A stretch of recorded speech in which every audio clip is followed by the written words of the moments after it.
తాకట్లో ఉన్న బంగారాన్ని విడిపించి ఆ రోజున మార్కెట్ ధర కట్టి మిగిలిన డబ్బును మీకు అందిస్తుంది కొమ్మూరి గోల్డ్.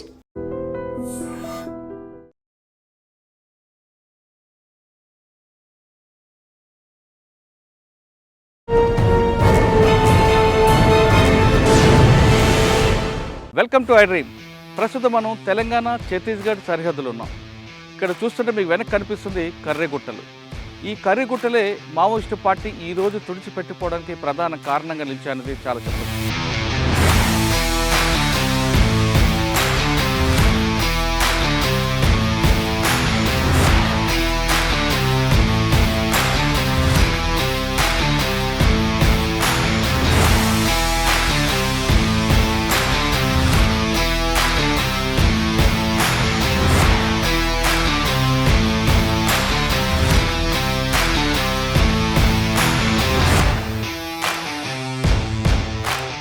వాళ్ళు చేసుకున్న ఆపరేషన్లో వాళ్ళు చేసిన ఎలాంటి ప్రాబ్లమ్స్ ఫేస్ చేశారు, ఈ రోడ్డు వేయడానికి సిఆర్పిఎఫ్ 39 క్యాంప్ ఎంత కష్టపడింది అనే విషయాన్ని CRPF outstanding officer 39 commandant Prashant Srivas గారు అన్నారు.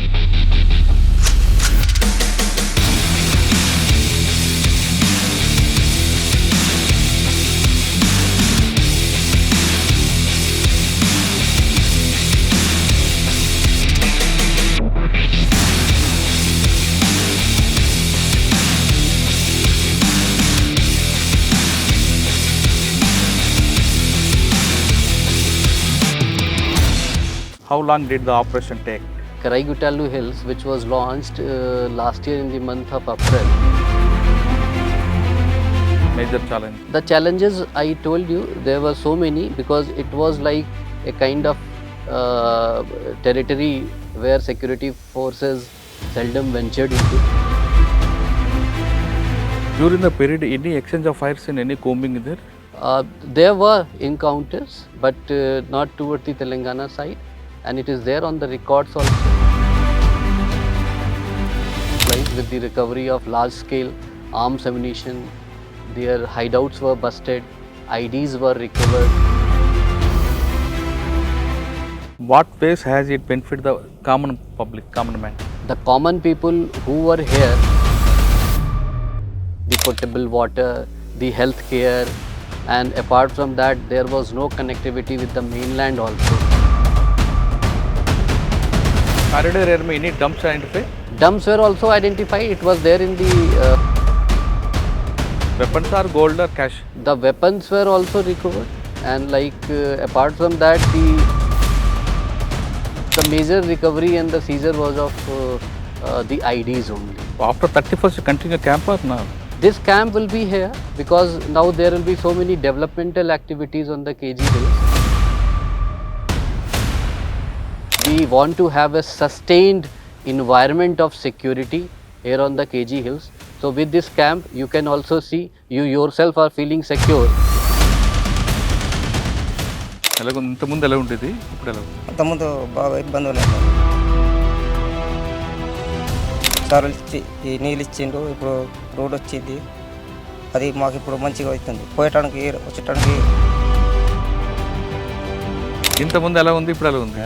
ఇంక మంచి ఉన్నాయి సార్, మంచి ఉన్నాయి. ఇప్పుడు రోడ్ వచ్చినాయి మంచి ఉన్నాయి ఇప్పుడు. అప్పుడు ముందు అయితే మాకు బాగా ఇబ్బంది సార్, నీళ్ళకి ఇబ్బంది, పోయటానికి ఇబ్బంది, మార్కెట్లో పోయి. అప్పుడు అన్నులు ఇచ్చేవారు కదా? వాళ్ళు ఇవ్వలేదు, మనకే ఇస్తారు. మరి వాళ్ళు ఎందుకు ఉండేవారు ఇక్కడ? బెదిరిస్తారు మనకి.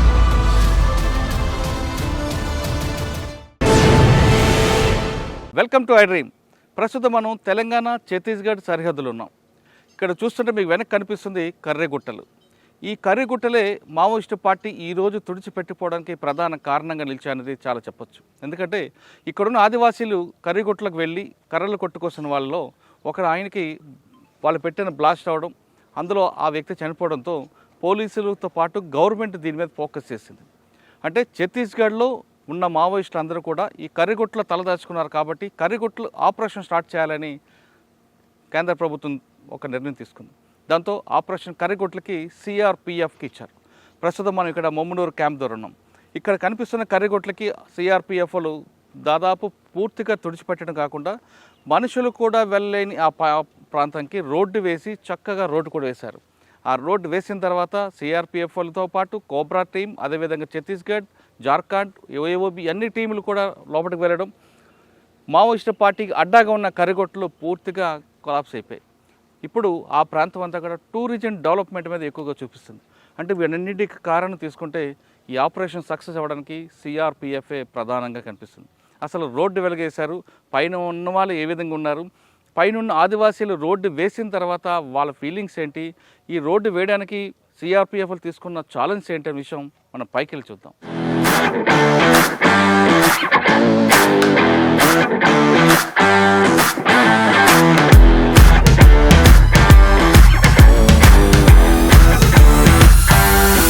ఆపరేషన్ కర్రిగుట్టల్లో ప్రధానంగా ఉంది రోడ్. అసలు సిఆర్పిఎఫ్లు పైకి రావాలంటే, కిందకి రావాలన్నా రోడ్డు ప్రధానంగా తీసుకుంది. అంటే కేవలం మావోయిస్టులు ఏరువేదికే కాదు, పైనున్న ఆదివాసీలకి కానీ తెలంగాణ వాసులు కానీ రావాలన్నా పోవాలన్నా ఈ రోడ్.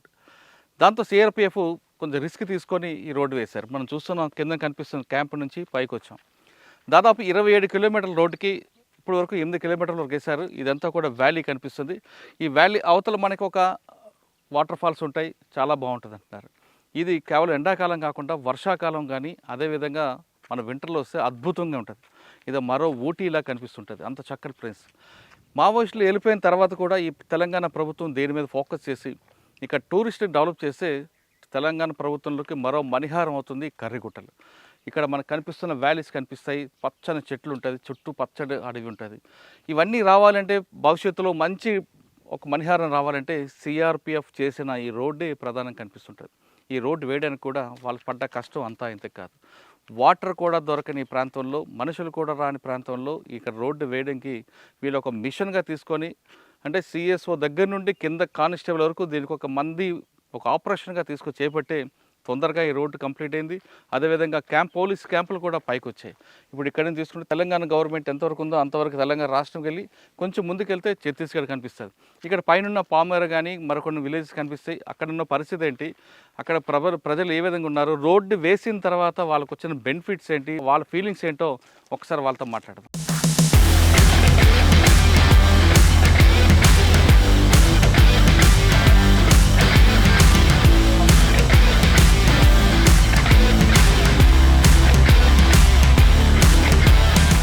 ప్రస్తుతం మనం కర్రిగుట్టలకు వెళ్ళే దారిలో ఉన్నాం. కర్రిగుట్టలకు వెళ్ళేటప్పుడు పోలీసులు వస్తారని ముందే ఊహించిన మావోయిస్టులు ఇక్కడికి వాళ్ళు మందుపాతలు పెట్టారు. 1 కాదు 2 కాదు, దాదాపు 8 నుంచి 10 వరకు దారి పొడవునా పెట్టారని పోలీస్ దగ్గర ఉన్న ఎక్విప్మెంట్ చెప్తుంది. ఇప్పుడు మన కింద ముమ్ముడి నుంచి బయలుదేరుతున్నప్పుడు ఫస్ట్ ఇక్కడ చూస్తున్నాం, ఈ చెట్టు దగ్గర ఒక ల్యాండ్ మైనర్ ఉండేది. వాళ్ళకు దానికి గుర్తుగా ఒక ఖాళీ పెట్రోల్ సీసా పెట్టడం, ఖాళీ సీసాలు కట్టి ఇక్కడ ల్యాండ్ మైనర్ పెట్టడం. అంటే పోలీసులు ఈ విధంగా ఈ సైడ్ నుంచి వస్తే ఇక్కడ బ్లాస్ట్ చేస్తే వెంటనే వాళ్ళు చనిపోతారు, ఇక్కడ మిస్ అయితే ఇంకో దగ్గర అనే ఉద్దేశంతో వాళ్ళు ఇక్కడ ల్యాండ్ మైనర్ పెట్టినట్టుగా రికార్డ్స్ చెప్తున్నాయి. కానీ ఎప్పుడైతే పోలీసు అప్పర్ హ్యాండ్ వచ్చిందో ల్యాండ్ మైనర్స్ అన్నీ కూడా, అంటే మందుపాతలు అన్నీ కూడా తీశారు. ఇది మెయిన్ ప్రాబ్లం అనేది ఇక్కడ నుంచి స్టార్ట్ అయింది. అంటే ఇప్పుడు రోడ్డు వచ్చింది కానీ రోడ్డు లేని ప్రాంతంలో, రోడ్డు కూడా లేని ప్రాంతంలో మా సిఆర్పిఎఫ్లు వస్తున్నప్పుడు ఈ ప్రాంతాలు దాదాపు 10 వరకు కనిపిస్తుంటాయి. మన కింద నుంచి ఉంటాయి, ఇక్కడ కూడా ల్యాండ్ మైనర్ ఉంది. ఇప్పుడు మనం ప్లేస్ చూస్తున్నాం, ఈ ప్లేస్లో అంతా కూడా తీసిన తర్వాత ఖాళీ ప్లేస్ కనిపిస్తుంది. ఇక్కడ మందు పాత్ర పెట్టడానికి వాళ్ళ గుర్తుగా ఈ చెట్టు ఉంది, ఈ చెట్టుకి ఖాళీ సీసా కట్టి ఉండేదనే విషయాన్ని పోలీసులు దొరికిస్తున్నారు. ఇంకా ముందుకెళ్ళిన కొద్ది ఇంకా చాలా మనకు కనిపిస్తుంటాయి. అవన్నీ కూడా దాదాపు 10 వరకు మందు పాత్రలు వెలికి తీస్తామని పోలీసులు చెప్తున్నారు. ఇంకా పైన పామూరులో ఎలాగుందో ఒకసారి చూద్దాం.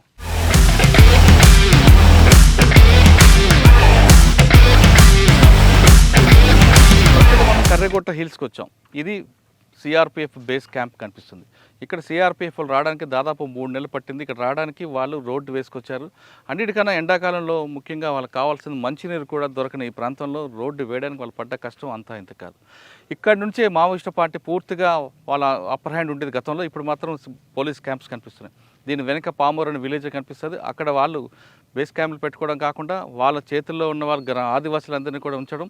ఇప్పుడు మనం చూసిన దారి అంతా కూడా మందు పాత్రలు పెట్టి ఇక్కడికి ఎవరైనా పోలీసులు వస్తే వాళ్ళ మీద అటాక్ చేయడం. ఆ మందు పాత్రలు కూడా ఒక వ్యక్తి మీద చంపడం కాకుండా వేరే వెహికల్స్ వస్తే పైకి ల్యాండ్ బ్యానింగ్ అయిన విధంగా కూడా ఏర్పాటు చేసినట్టు కనిపిస్తుంది.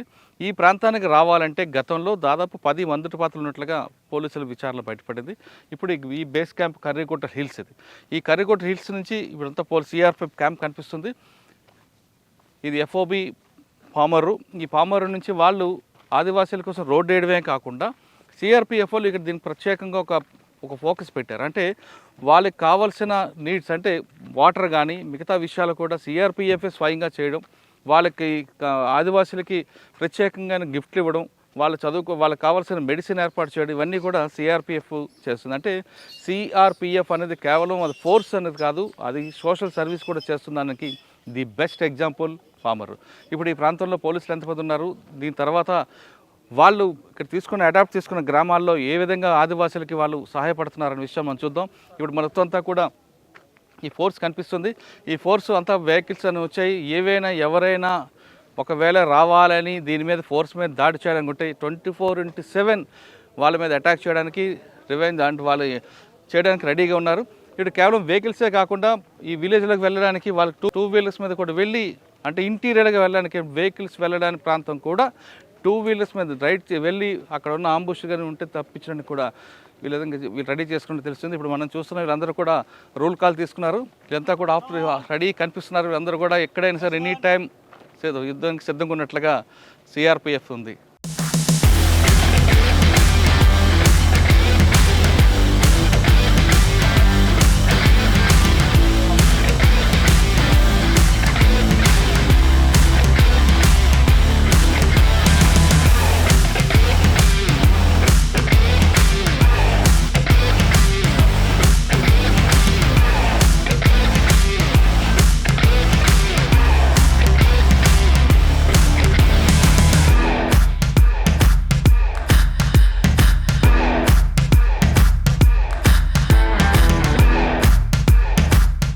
Welcome to I dream.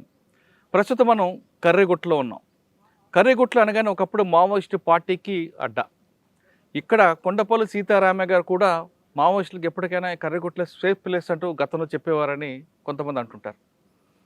ఇటువంటి కర్రీగుట్టల్లో ఒకవైపు ఛత్తీస్గఢ్, మరోవైపు జార్ఖండ్, ఒకవైపు ఆంధ్రప్రదేశ్, ఒకవైపు తెలంగాణ, అన్ని ప్రాంతాలకు సంబంధించిన మావోయిస్టులందరూ కూడా ఇక్కడే వచ్చారు. ఎందుకంటే ఆపరేషన్ కగార్ స్టార్ట్ అయిన తర్వాత వాళ్ళకి ఎక్కడికి వెళ్ళాలో, ఎక్కడ రిట్రీట్ రావాలో తెలియక కర్రీగుట్టల సేఫ్ ప్లేస్కి వచ్చారు. కొండ మీద రావడం కంటే సముద్రం మట్టా నుంచి 350 మీటర్ల హైట్లో ఉన్న పైకి వచ్చిన తర్వాత కంప్లీట్గా సేఫ్ ప్లేస్. చుట్టూ ఆదివాసులు ఉంటారు. వాళ్ళు పోలీసులు కానీ రాకుండా చుట్టూ మందుపాతలు పెట్టిస్తారు.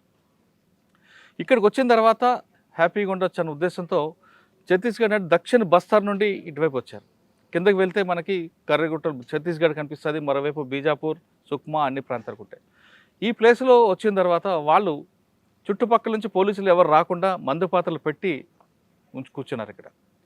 కానీ ఒక వ్యక్తి కట్టెలు కొట్టుకోవడానికి వచ్చిన వ్యక్తికి ఆ మందుపాత్ర తగిలి బ్లాస్ట్ అవ్వడం, పేలిపోవడంతో వాళ్ళు ఇక్కడికి వచ్చారు అనే విషయాన్ని వాళ్ళు చెప్పకనే చెప్పారు. అటువంటి పరిస్థితుల్లో కేంద్ర ప్రభుత్వం ఆపరేషన్ కగార్ స్టార్ట్ చేసింది.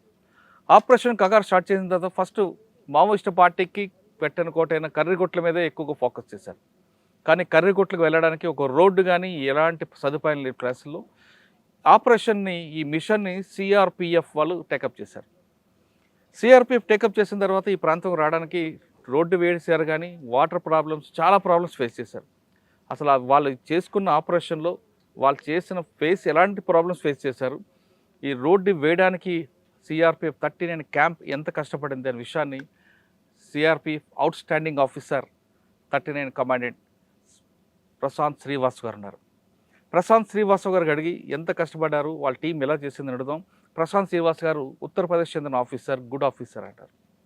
ఆయన గతంలో అస్సాంతో పాటు శ్రీనగర్, కాశ్మీర్ అన్ని ప్రాంతాల్లో పనిచేశారు. అంటే ఎక్కడైతే డిస్టర్బెన్స్ ఉంటుందో ఆ ప్రాంతానికి సెంట్రల్ గవర్నమెంట్ ప్రశాంత్ గారు పంపిస్తుంటారు. ప్రస్తుతం కర్రీగుట్టలకు వచ్చారు. కర్రీగుట్టలో ఆయన చేసిన ఛాలెంజ్ ఏంటి, ఆయన ఫేస్ చేసిన ప్రాబ్లమ్స్ ఏంటి, ఛాలెంజ్ని ఎలా ఓవర్కమ్ చేశారు విషయాన్ని సార్ని అడుగుతాం. సార్ నమస్తే. నమస్కారం.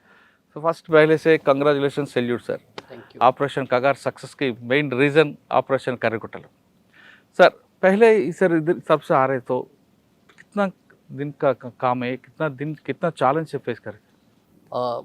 अगर देखा जाए तो जो नक्सलवाद की समस्या है, this entire problem was almost started very vigorously almost 22 years with the formation of the PLGA battalions and all. थोड़ा जोर से. Okay.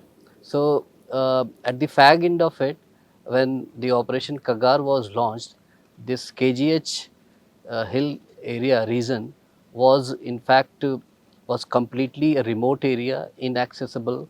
There were no roads and all that. So the Naxal cadre took advantage of this particular situation and they moved in from the Bijapur and the Sukma area and got settled over here for almost 3, 4, 5 months. And they were having their bases here. Apart from the bases, they were conducting the training. They were there in the manufacturing of the local arms, the BGLs, the IDs, and they were in fact were creating a lot of disturbance in facilitation of the developmental activity in this area. So this was a big challenge because there were no deployment of the security forces also in this particular area.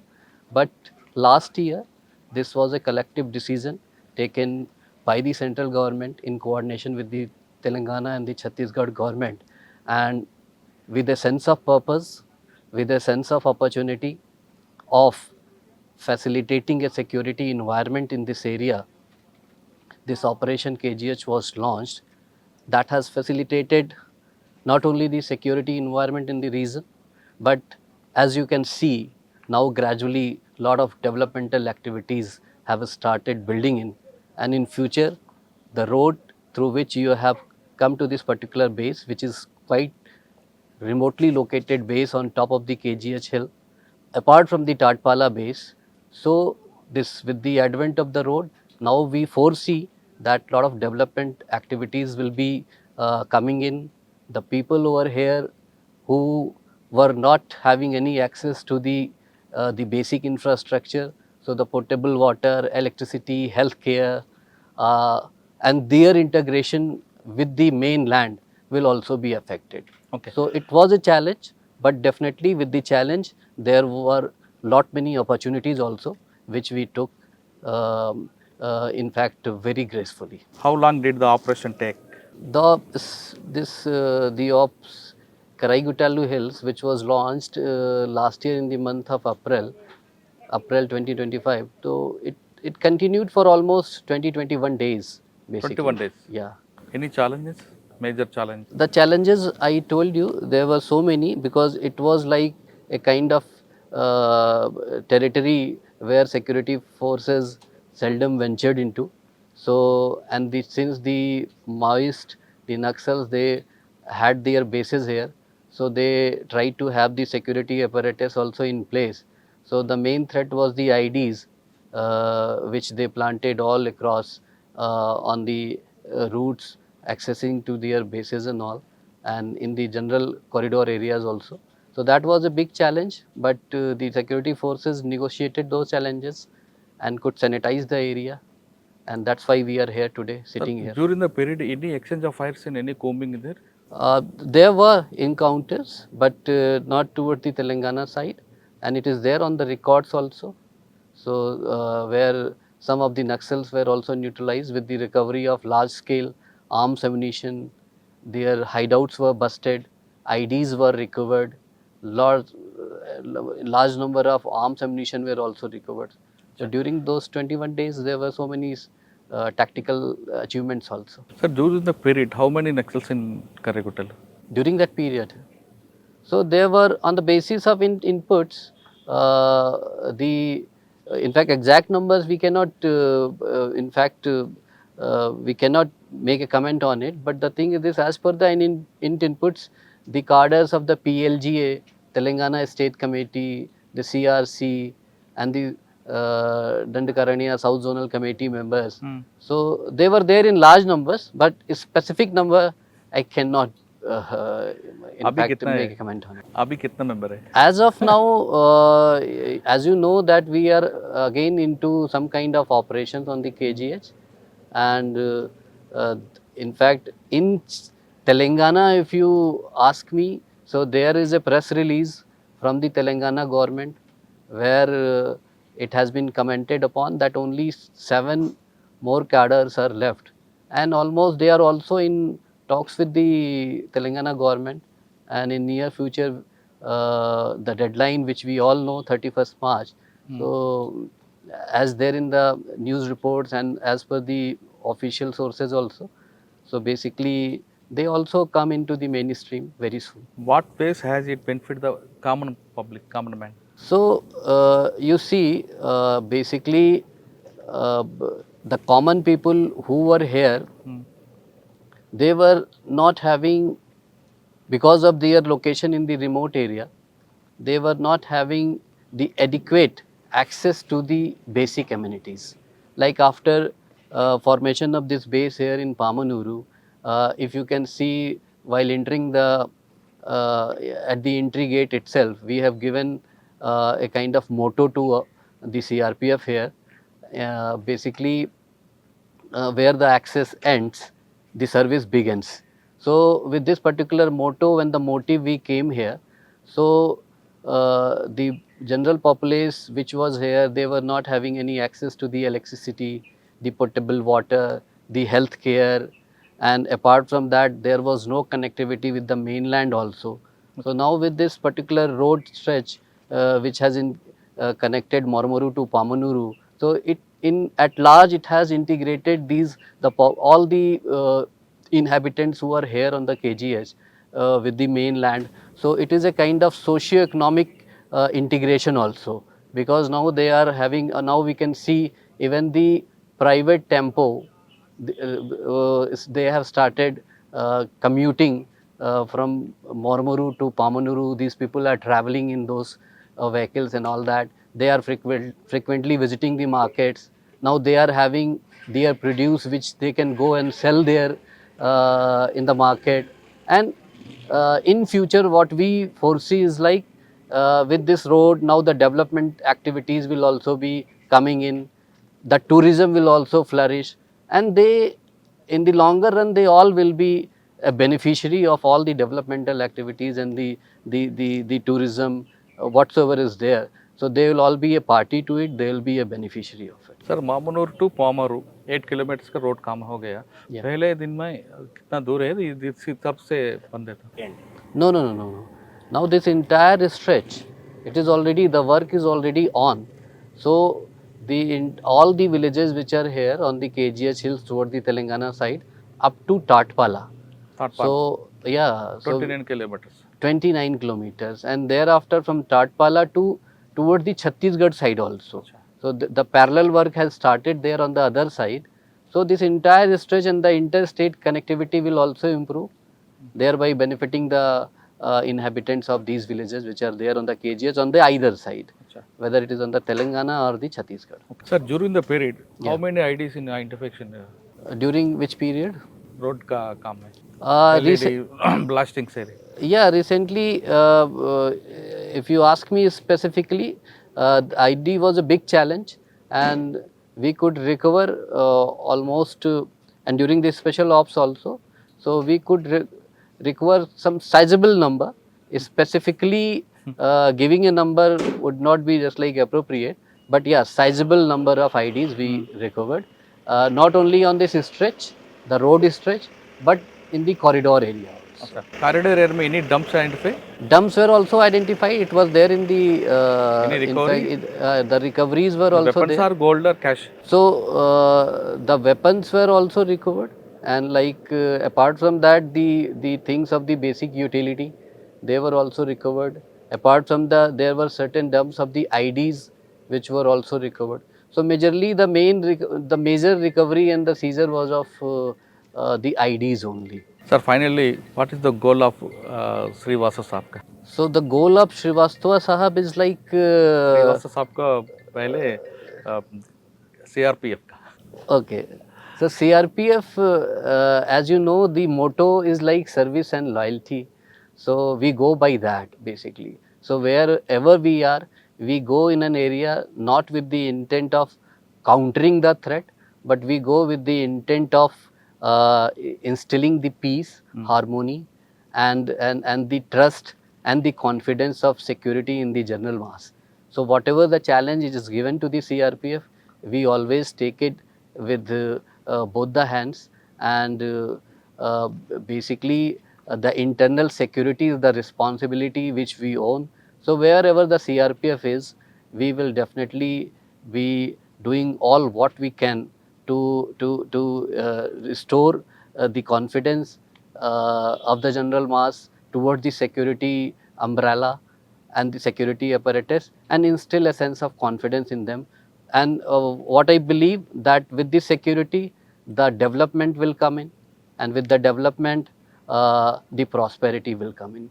So ultimate goal of the CRPF is peace and prosperity. Sir, after 31st, you continue camp or no? This camp will be here because now there will be so many developmental activities on the KG Hills, and ultimately with this particular camp, because we want to have a sustained environment of security here on the KG Hills. So with this camp, you can also see, you yourself are feeling secure. So, and you will be meeting the local inhabitants here, and we have seen the changes on their face. They were earlier, when we came here, we used to see them in a very dejected, with a very dejected state of mind. But now we see that there is a sense of confidence in them, and with this camp here and with the security all around, they will also be able to do whatever they wish in their life. With the schools coming in, the kids will be able to, just like they will be able to educate their kids, will be engaging in other farm activities also. They will be beneficiary of the development and the tourism which is going to flourish here in the times to come. So ultimately the camp, till the time the entire apparatus here on the KG Hills is established, most likely just to sustain the security umbrella and the environment, the camp is like, in all likelihood, will be here. కర్రిగుట్టలు అనేది కేవలం మావోయిస్టులకి కోసమే కాదు, ఇది కంటిన్యూగా ఉండే camp అంటున్నారు CRPF commandant గారు. ఇక్కడ తెలంగాణ ప్రభుత్వంకి, ఛత్తీస్గఢ్ ప్రభుత్వంకి ఒక టూరిజం డెవలప్మెంట్ ఒక స్పాట్ అవుతుంది. అంటే తెలంగాణ గవర్నమెంట్లో ఉన్న ఏటూరు నాగారం అవ్వచ్చు, లేదా ఇంక ముందుకున్న ప్రాంతాలు చాలా ఉన్న ప్రాంతాలతో పాటు, ములుగు ప్రాంతంతో పాటు, తాడ్వాయి ప్రాంతంతో పాటు మరొక ప్లేస్ యాడ్ అవుతుంది కర్రిగుట్టలు. ఇక్కడ టూరిజం పెడితే ఇక్కడ మంచి జలపాతాలు ఉన్నాయి. దీనికి ఒక సీజన్ అని కాకుండా సమ్మర్లో రావచ్చు, వింటర్లో రావచ్చు, రైనీ సీజన్ రావచ్చు. సమ్మర్ కానీ 2 సీజన్లకి కర్రిగుట్టలు ది బెస్ట్ ప్లాట్ఫామ్ అవుతుంది. మావోయిస్టులకు అడ్డాగా ఉన్న కోటకయ్యి ఇప్పుడు పూర్తిగా బ్రేక్ అయ్యి టూరిజం ప్లాట్ఫామ్ అవుతుంది. ఇక్కడ టూరిజం ప్లాట్ఫామ్ కంప్లీట్గా అయ్యే వరకు ఇక్కడ ఏ ప్రాబ్లం వచ్చినా సిఆర్పిఎఫ్ ఉంటుందంటున్నారు, భరోసా ఇస్తున్నారు సిఆర్పిఎఫ్ కమాండెంట్ గారు.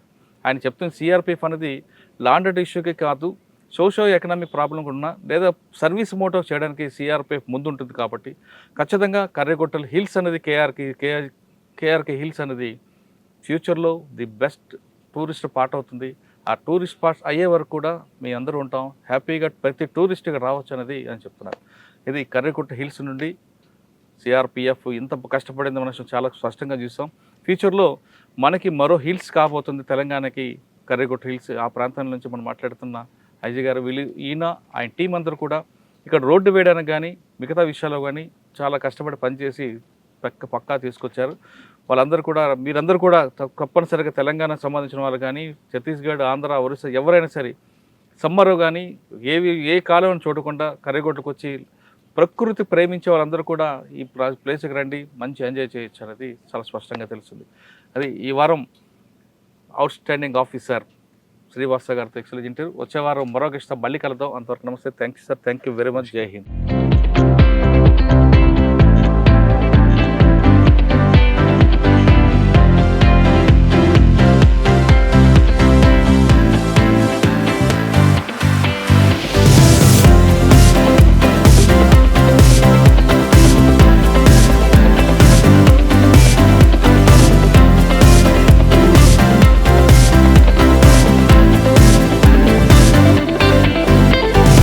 ప్రస్తుతం కర్రెగుట్టలో ఉన్న ఆదివాసులతో మాట్లాడదాం. గతంలో మావోయిస్టులకి అడ్డగా ఉన్నప్పుడు ఏ విధంగా ఉండేది, ఇప్పుడు వాళ్ళు వెళ్ళిన తర్వాత కర్రెగుట్టలకు రోడ్డు వేసిన తర్వాత ఇక్కడ ఉన్న సౌకర్యాలు ఏంటి, సిఆర్పిఎఫ్ వాళ్ళకి ఎటువంటి సహాయం చేస్తున్నారు విషయాన్ని ఇక్కడున్న వాళ్ళకి అడుగుదాం. నమస్తే, ఇంతకుముందు ఏ విధంగా ఉండేది, ఇప్పుడు ఎలా ఉంది? अभी रोड आया तो बहुत अच्छा हुआ है, लेकिन पहले रहते समय बहुत भयम से रहते थे. अभी हम लोग को करंट चाहिए, आधार कार्ड चाहिए, आंगनबाड़ी चाहिए, टिस्टर आना चाहिए यहाँ पे. ఇంతకుముందు ఎలా ఉంది, ఇప్పుడు ఎలా ఉంది? ఇంతకుముందు ఎలా ఉండేది మీకు? पहले भयम से रहते थे, अभी कुछ भयम भी नहीं है. रोड आया तो हम अभी पैदल भी नहीं सकते हैं, ऑटो लेके जाते हैं. पानी नहीं आता, पानी भी मिला है. अभी करंट चाहिए हम लोग.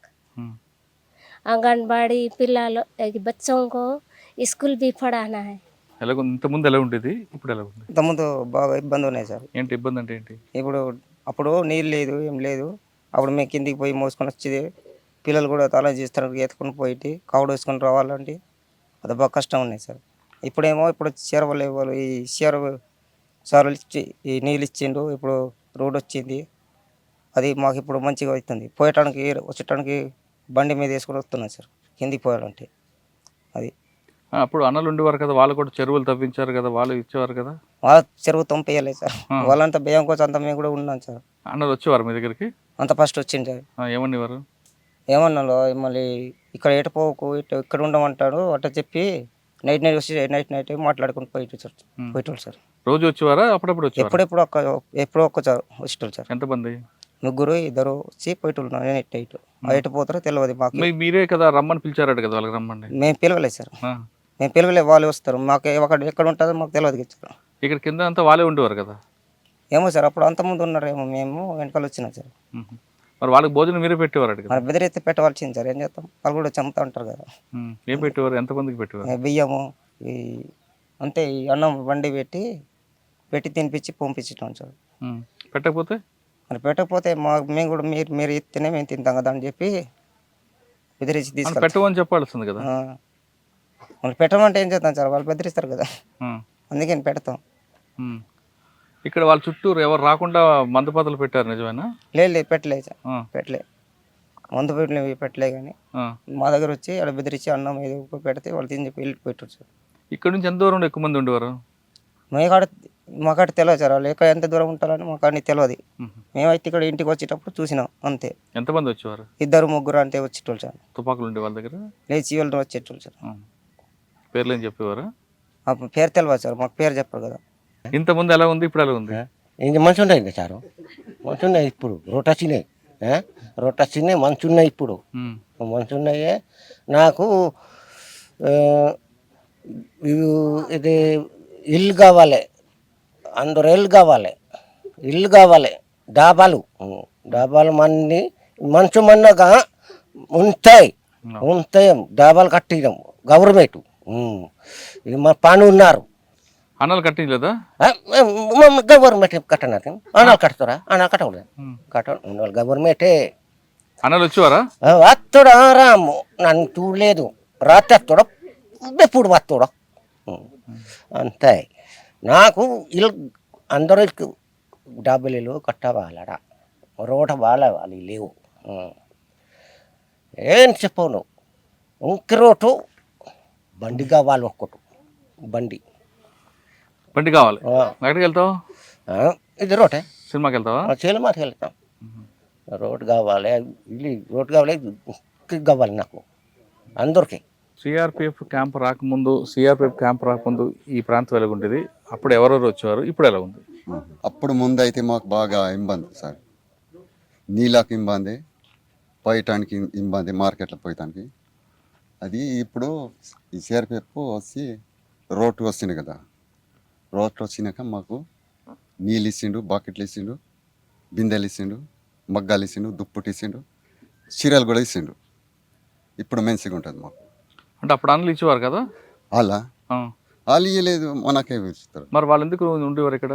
బెదిరిస్తారు మనకే, అది అట్లా ఉండదు. ఎంతమంది ఉండేవారు ఇక్కడ? అలా 5 6 వస్తారు ఎప్పుడప్పుడు, నెలకు ఒకసారి వసిపోయిండు. ఏం అడిగారు మీకు? బియ్యం అడిగిండు, బియ్యం అడిగి వాళ్ళు బెదిరిస్తారు కదా, ఇవ్వకపోతే. అందుకే భయపడిసి మేము ఇచ్చినాం అట్లా. కానీ వాళ్ళకి అన్నం పెడితే మరి పోలీసులు కేసు పెడతారు కదా. పెడతారు, మరి అప్పుడే పెట్టిండు మొన్న, పెట్టిండు మొన్న కూడా. ఎందుకు అన్నం పెట్టినందుక? ఆ. మరి ఏం చేసావు? ఏం చేస్తాం, వాళ్ళ భయ కోసం పెట్టినాం. అంటే అన్నలతో బాగుందా ఇప్పుడు వీళ్ళు వచ్చాక బాగుంది? ఇప్పుడు బాగుంది.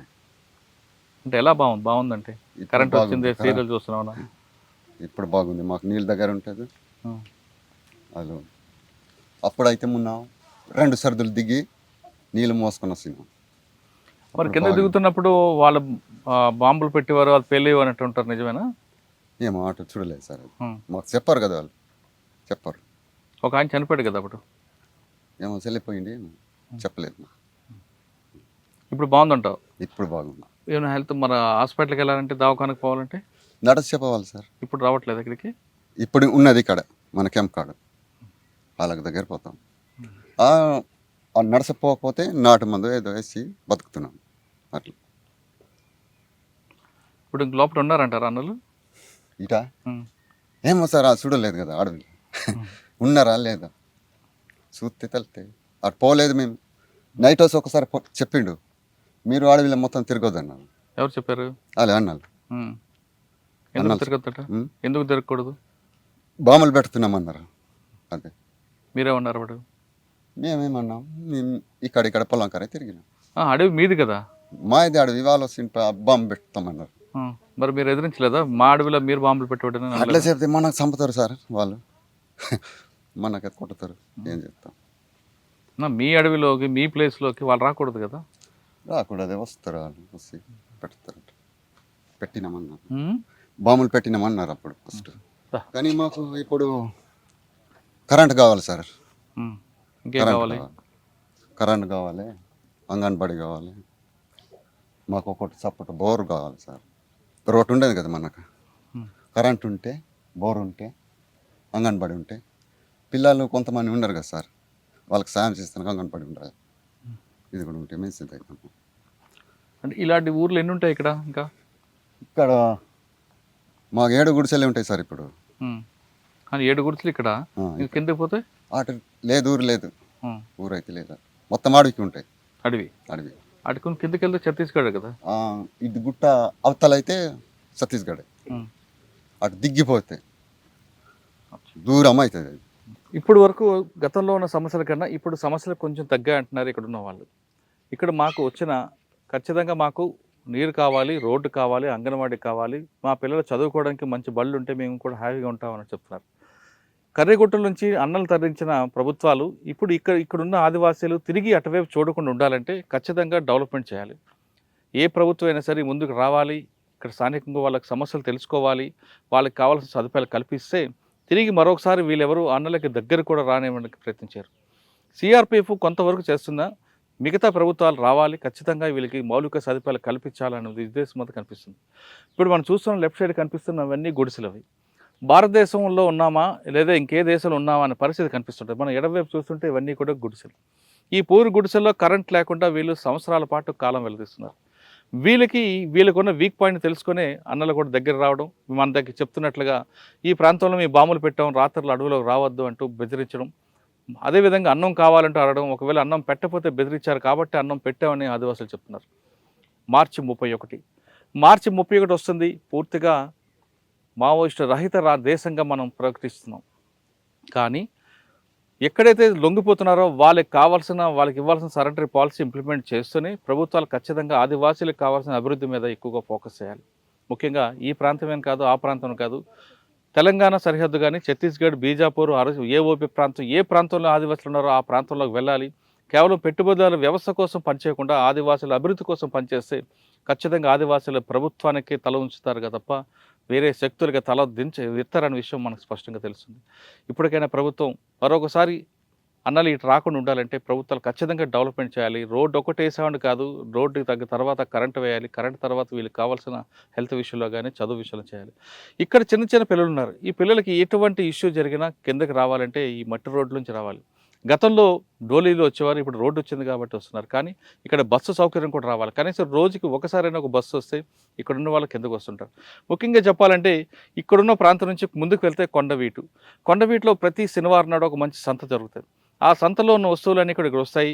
ఇక్కడ దళారులందరూ దోచుకోకుండా ఉండాలంటే ఈ ప్రాంతం మీద ప్రభుత్వం ఫోకస్ చేసి ఈ దళారు వ్యవస్థ పూర్తిగా నాశనం చేస్తే ఆదివాసీలు ఖచ్చితంగా డెవలప్ అవుతారు. ప్రభుత్వం ఏం చెబితే అది వినడానికి సిద్ధంగా ఉండాలి. ఇది కర్రిగుట్టల నుంచి ఐ డ్రీమ్ ఎక్స్క్లూజివ్ ఇంటర్వ్యూ.